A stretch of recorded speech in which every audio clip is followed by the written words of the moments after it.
Hello दोस्तों, स्वागत है आपका हमारे यूट्यूब चैनल कॉमिक फैन पर।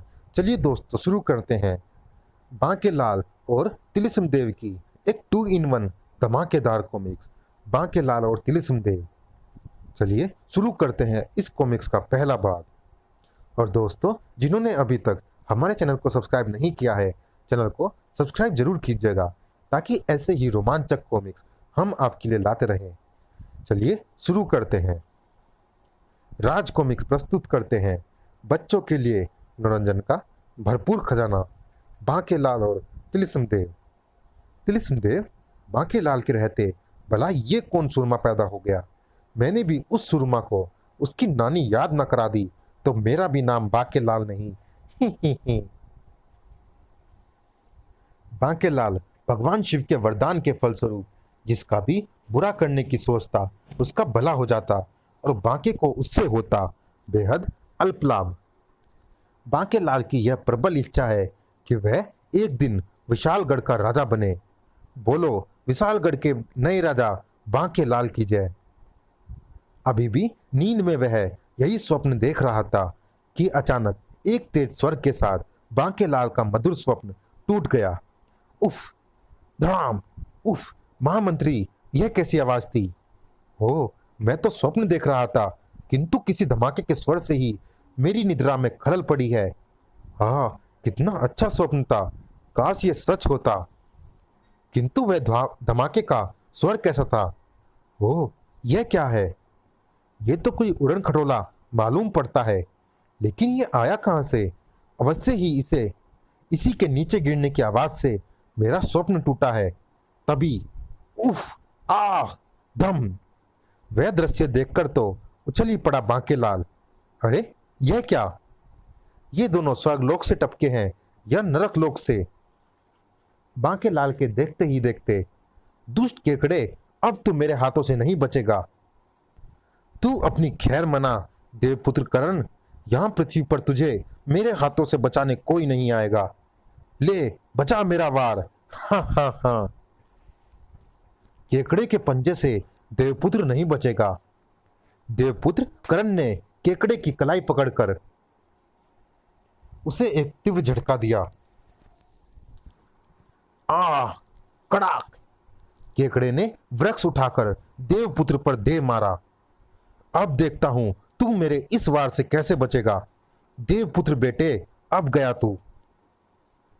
हो, केकड़े का यह वार भी बचा गया देवपुत्र। उस युद्ध का आनंद लेते बांकेलाल के मन में एक नई शैतानी जन्म लेने लगी। अगर मैं केकड़े की कुछ मदद करूं तो शायद केकड़ा प्रसन्न होकर मेरे साथ मिल जाए और फिर मैं उसकी मदद से विशालगढ़ का सिंहासन, याहू, बन गई योजना। लेकिन केकड़े की मदद किस प्रकार करूं मैं? इधर देवपुत्र ने केकड़े पर मुष्टि प्रहार किया, दाड़, आ। इधर बांकेलाल ने उठाया एक पत्थर। कभी कभी बड़ी शक्तियां भी वो कार्य नहीं कर सकती जो एक छोटा सा पत्थर कर देता है। ही। उधर केकड़ा, राक्षस और देवपुत्र करण आपस में गुद गए।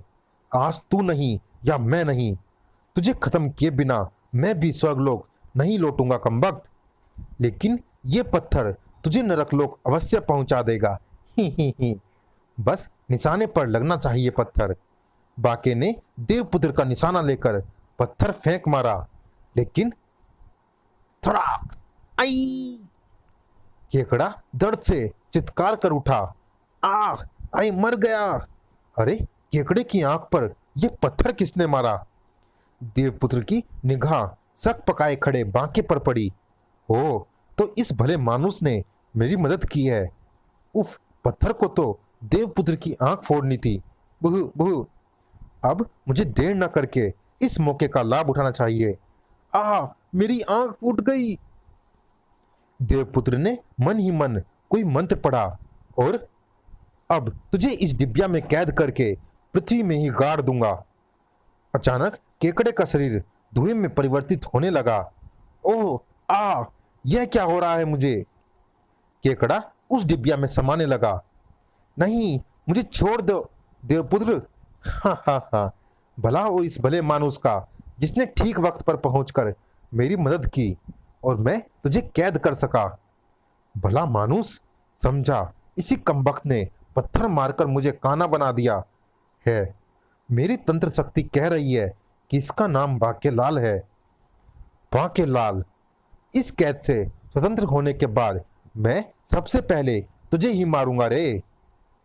देवपुत्र ने तो इसे कैद कर लिया, कहीं इसे इस बात की भनक लग गई कि पत्थर मैंने इसी को मारने के लिए फेंका था, तो ये मुझे भी डिबिया में कैद कर लेगा। देवपुत्र ने डिबिया का ढक्कन बंद कर दिया। बांकेलाल, इसे यहां दफनाने में मेरी मदद करो।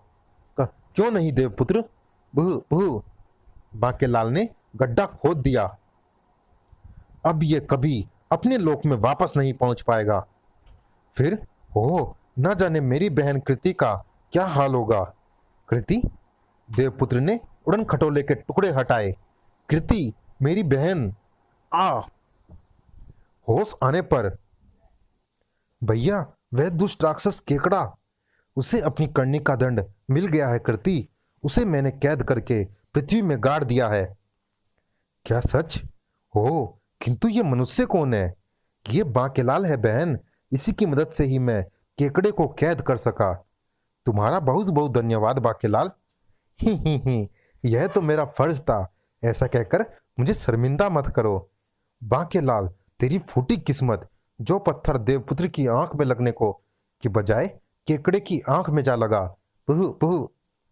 किंतु हे देवपुत्र, आप कौन हैं और केकड़े से आपकी क्या दुश्मनी थी? मैं इष्ट देवपुत्र करण और ये मेरी बहन है बांकेलाल। हम दोनों भ्रमण के लिए निकले थे कि दुष्ट केकड़ा हमारे पीछे लग गया। हा हा हा। मैं कृति को ले जाने आया हूं। उसने कृति का अपहरण करने की चेष्टा की। आ भैया, बचाओ! दुष्ट केकड़े, अब तू जीवित नहीं रहेगा। मैंने केकड़े का हाथ पकड़ लिया, तभी उसने मुझे अपनी ओर खींच लिया। हो, उड़न खटोले को मैं ही नियंत्रित कर रहा था, अतः मेरे अभाव में उड़न खटोला पृथ्वी पर जा गिरा। धड़ाम! और कृति बेहोश हो गई। कुछ देर में हम भी आपस में गुथे हुए पृथ्वी पर आ गिरे। उफ! धम! फिर बांकेलाल, मैं तुमसे प्रसन्न हूं। तुम मुझसे कोई वर मांग लो। वर? हाँ हाँ बांकेलाल, वर तो तुम्हें मांगना ही होगा। कुछ सोचकर बोला बांकेलाल। तब फिर ठीक है, मैं समय आने पर ही यह वर मांगूंगा, अभी नहीं। जैसा तुम उचित समझो। तुम जब भी मुझे याद करोगे, मैं वर देने चला आऊंगा। तब तक देवपुत्र ने अपने उड़न खटेलों को पुनः उड़ने के लायक बना लिया। देवपुत्र के उड़न खटोले के आंखों से ओझल होते ही, अगर केकड़ा किसी प्रकार कैद से स्वतंत्र हो गया तो वह मुझे नहीं छोड़ेगा। क्यों ना मैं उस डिबिया को आग के हवाले कर दूं, तब कोई खतरा नहीं रहेगा। गड्ढा खोदते ही बांके की आंखें आश्चर्य से फट पड़ी। हैं? केकड़े वाली डिबिया कहाँ गई? यही तो दबाई थी देवपुत्र ने वह डिबिया। बेटे बांकेलाल, अब मना तू अपनी खैर। केकड़ा डिबिया सहित गायब हो गया है, अब वह तुझे नहीं छोड़ेगा।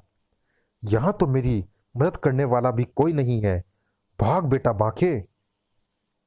कुछ दूर, हा हा हा, केकड़ा अब मेरी यानी जादूगर जिम जमाजम की मुट्ठी में है। मैं इसे अपने दुश्मन के देश में ले जाकर स्वतंत्र करूंगा और फिर ये मेरा आदेश मानेगा। हा हा हा। इधर उदास बांकेलाल जा पहुंचा राजमहल। काश इस वक्त केकड़ा मेरे पास होता। केकड़े की मदद से मैं चक्रवर्ती सम्राट हो, यह तो मैंने सोचा ही नहीं। मैं केवल विशालगढ़ का राजा क्यों बनूं, क्यों ना चक्रवर्ती सम्राट बनूं। यह सोचकर बांके का दिल लगा बलियों उछलने। किंतु कैसे? मैं चक्रवर्ती सम्राट कैसे बन सकता हूं? घोड़ा। अगर मैं राजा विक्रम सिंह से अश्वमेध यज्ञ करवाने के लिए कहूं तो वह मेरी बात नहीं टालेगा। थोड़ी देर बाद बांकेलाल दरबार में उपस्थित था। क्या? अश्वमेध यज्ञ? अश्वमेध यज्ञ? जी हाँ महाराज, राज्य सुख संपन्नता से हरा भरा रहे, इसके लिए हमें अश्वमेध यज्ञ करवाना चाहिए। महामंत्री धर्म सिंह शीघ्रता के साथ बोले, इसमें कोई हर्ज नहीं है महाराज, मैं भी बांके लाल जी से सहमत हूँ। अश्वमेध यज्ञ अवश्य होना चाहिए। हम सब भी यही चाहते हैं महाराज। जब सबने अपनी सहमति दे दी है तो यह यज्ञ अवश्य होगा महामंत्री जी। राज्य में सुख चैन व शांति बनाए रखने के लिए हम अश्वमेध यज्ञ का ऐलान करते हैं। बोलो राजा विक्रम सिंह जी महाराज की जय। अश्वमेध यज्ञ का अश्व बादल, यह घोड़ा विभिन्न राज्यों से शांति का संदेश लेकर गुजरेगा। अगर किसी ने इसे पकड़ने की चेष्टा की तो उसे विशालगढ़ की विशाल सेना से युद्ध लड़ना होगा। राजा विक्रम सिंह ने बादल को थपाकर आगे बढ़ाया। महाराज विक्रम सिंह जिंदाबाद। हिन हिन। सैनिकों, बादल हर पल तुम्हारी निगरानी में रहना चाहिए। जाओ। जो आज्ञा बांके लाल जी। ही। अब आएगा असली मजा। बांके लाल को विशालगढ़ की कितनी चिंता है, मेरा प्यारा बांके लाल। उसके बाद सब महल वापस लौट पड़े। बेटा बांके, अब तेरे चक्रवर्ती सम्राट बनने में देर नहीं, क्योंकि मैंने जानबूझकर बादल को ऐसे रास्तों से परिक्रमा करवाने का आदेश दिया है जहां विशालगढ़ से दोगुने शक्तिशाली और विक्रम सिंह के कट्टर दुश्मन राजा राज्य करते हैं। अश्वमेध का घोड़ा बादल विक्रम सिंह का है, यह जानकर वे बादल को पकड़े बिना नहीं मानेंगे। ही। सरपट दौड़ता बादल कई छोटे देशों में शांति संदेश देता आगे बढ़ता चला जा रहा था। ओह, महाराज विक्रम सिंह का अश्वमेध यज्ञ का घोड़ा बादल। बादल अब बढ़ चला चौखट